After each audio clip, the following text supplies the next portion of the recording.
Good morning, students. Myself, Mazhabin Siddiqui, and I welcome to you all my online lecture series, Geography classes for Standard 12th. We are reading chapter 10th. This is a third video of this chapter. In the last class, we were studying rural settlement form, and now, today, I will start factor affecting location of settlement यानी कि मानव बस्तियों को प्रभावित करने वाले तत्व। सो आज का हमारा टॉपिक है factors affecting location of settlement.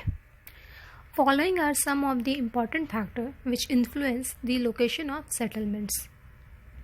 बस्तियों की स्थिति को निम्नलिखित महत्वपूर्ण तत्व प्रभावित करते हैं। नंबर 1, वाटर सप्लाई यानी कि जल की आपूर्ति। Water is most essential for life and human settlement tend to be located near water bodies such as rivers, lakes, springs, etc. from where water is easily available. Water from such water bodies is used for drinking, cooking, bathing, cleaning, irrigation, fishing, etc.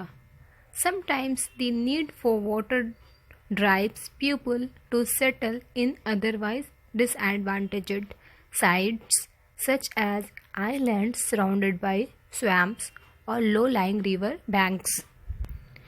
पानी जो है मानव जीवन के लिए अनिवार्य है, compulsory है। बिना पानी के सर्वाइव करना मुश्किल है, या ये कह सकते हैं कि नामुमकिन है। बिना पानी हम जीवित रह ही नहीं सकते।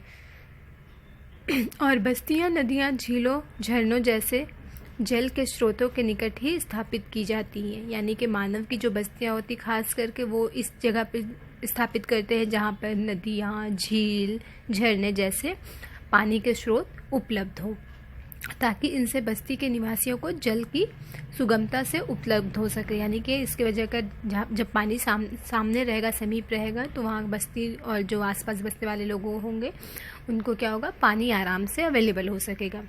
इन जलाशयों से पानी नहाने के लिए, खाना बनाने के लिए, खाने पीने के लिए, वस्त्र धोने के लिए, सिंचाई करने के लिए, मछली पालने आदि के लिए जल का प्रयोग किया जा सकता है। कभी कभी पानी की आवश्यकता लोगों को सुविधाजनक स्थानों जैसे दलदल से घिरे द्वीपों अथवा नदी किनारे के निचले क्षेत्रों में भी बसने के लिए प्रेरित करती है। यानी कि पानी की वजह कर अक्सर आप देखेंगे दलदली क्षेत्रों में या नदियों के किनारों में आप अक्सर देखते होंगे घनी बस्तियाँ छोटी छोटी झोपड़ियों के रूप में भी अवेलेबल होती है। वो क्यों होती? क्योंकि वहाँ पर पानी ईजिली अवेलेबल है। डैट्स वाई वहाँ पर लोग बस जाते हैं कि वहाँ से खाने पकाने के लिए, कपड़े धोने के लिए, बाकी सर्वाइवल के लिए पानी आसानी से मिल जाएगा। सेकेंड पॉइंट है लैंड या भूमि। People prefer fertile land for setting up settlements because fertile land fertilises agriculture. All early settlements were set up on fertile soil of plain areas. In Europe, villages grew up near rolling country, avoiding swampy and low-lying areas. On the other hand, people of Asia prefer low-lying rivers, valley and coastal areas where rice could be easily grown. जब बस्तियां बनाते हैं तो बस्तियां बसाने के लिए लोग उपजाऊ भूमि को प्राथमिकता देते हैं, क्योंकि उपजाऊ भूमि कृषि को बढ़ावा देती है। यानी कि एग्रीकल्चर के लिए उपजाऊ भूमि आवश्यक होती है, तो लोग ऐसे जगह पर रहना प्रेफर करते हैं जहाँ पर उपजाऊ भूमि हो। पुराने ज़माने में सभी बस्तियाँ नदी घाटियों के आसपास उपजाऊ भूमि पर ही स्थापित की गई थी। यूरोप में दलदल एवं निचली भूमि में नहीं बल्कि ढलवा मैदानी भागों में बस्तियाँ बसाई जाती है। इसके जस्ट अपोजिट दक्षिणी पूर्वी एशिया में नदी घाटियों के निम्न भागों एवं तटवर्ती मैदान के निकट भी भागों में बस्तियां बनाई जाती है, क्योंकि ये भाग चावल की कृषि के लिए बहुत ज़्यादा उपयोगी होते हैं। तो एशियन कंट्री में खास करके लोग रिवर बैंक या झीलों के किनारे बस्ती बसाते हैं, ताकि वहाँ पर क्या हो, कृषि कार्य आसानी से किए जा सके और पानी की उपलब्धता वहाँ आराम से मिल सके। और थर्ड पॉइंट इज अपलैंड या उच्च भूमि के क्षेत्र। In low lying river basins people prefer to settle on an upland such as terraces and levels which are not prone to flooding so that there is no loss to life and property during floods. In tropical countries, people build their houses on stilts near marshy lands to protect themselves from flood, insects and animal pests. नदी बस्तियों के निम्न क्षेत्रों में बस्तियों को नदी वेदिकाओं तथा तटबंधों जैसी उच्च भूमियों पर बसाया जाता है ताकि बाढ़ के प्रकोप से बचा जाए और जनधन की जो हानि है उसको रोका जा सके। उष्णकटिबंधीय देशों के दलदली क्षेत्रों के सामने लोग अपने मकान स्तंभों पर बनाते हैं जिससे कि बाढ़ और कीड़े मकोड़ों से बचा जा सके।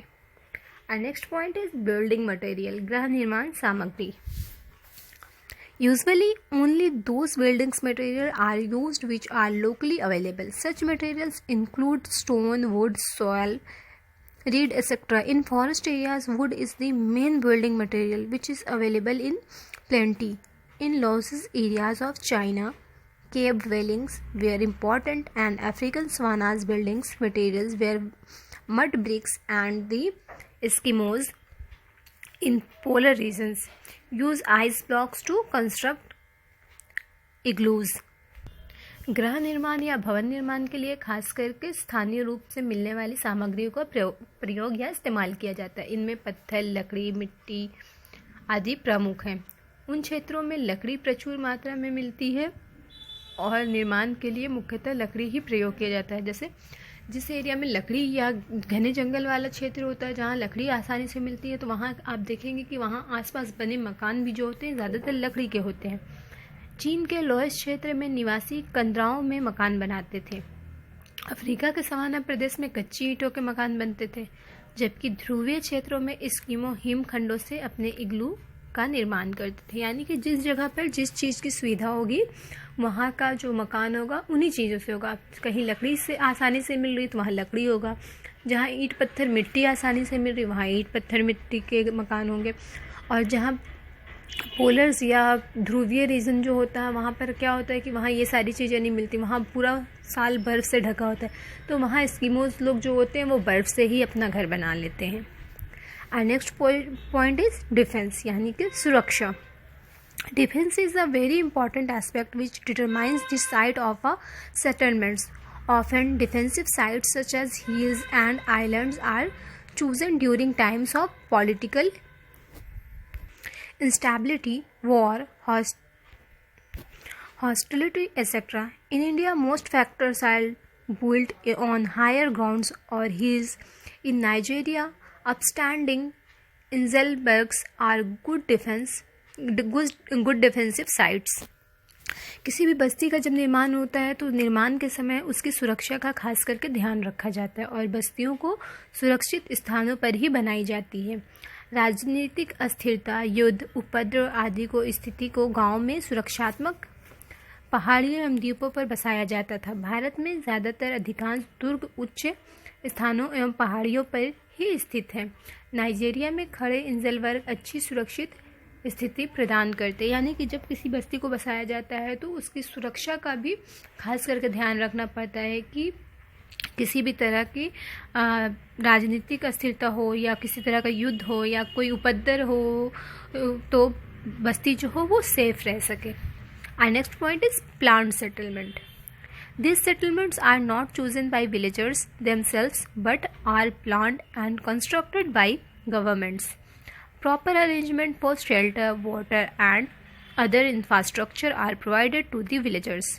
The scheme of villagization in Ethiopia and the canal colonies in Indira Gandhi Canal Command area in India are some good examples. नियोजित बस्तियां, इन बस्तियों का निर्माण स्वयं ग्रामवासी नहीं करते हैं, यानी कि गांव वाले जो होते हैं खुद इन बस्तियों का निर्माण नहीं करते हैं, बल्कि इन बस्तियों के निर्माण सरकार द्वारा नियोजित ढंग से किया जाता है। इन बस्तियों के निवासियों को आवास यानी कि मकान, जल तथा अन्य जो ज़रूरी सुविधा है उनका उपलब्ध कराई जाती है सरकार द्वारा।